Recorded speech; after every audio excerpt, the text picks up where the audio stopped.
ஒரு ஒரு 50s வந்த படம் வந்து ஏஸ் இந்த ஹோல்னு ஒரு இங்கிலீஷில். எதுக்கு அவங்க அஹெடாக்காங்க சொல்கிறேன் எனக்கு. மைக்கேல் டக்ளஸோட அப்பா கிரிக் டக்ளஸ், அவர் எவ்வளோ பெரிய ஹீரோ, வைக்கிங்ஸ்ன்னு சொல்லிட்டு அவர் எவ்வளோ பெரிய ஹீரோ. அவர் 3 சீன் வருவார் ஒரு படத்தில், இந்த ஏஸ் இந்த ஹோலில்.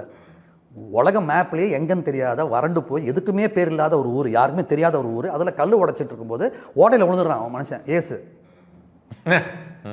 அவன் ஏசை காணோன்னா உள்ளே இருக்கான், ஏசு சத்தம் மட்டும் கேட்குது.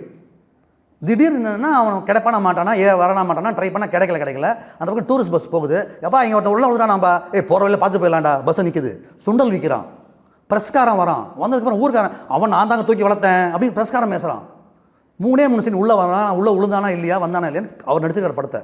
இப்படி ஒரு படத்தை நம்ம பண்ண எத்தனை வருஷம் ஆகும்? ஒரு சூப்பர் ஸ்டார் வந்து அப்போ என்னென்னா இந்த படத்தில் நோ மேன்ஸ் லேண்ட் லாஸ்ட் அப்புறம் வந்த மாதிரி அவன் வந்து கிடைக்கவே மாட்டான் கடைசியில். அப்படியே ஊர் மறுபடியும் டிஸ்போஸ் ஆகிடும்.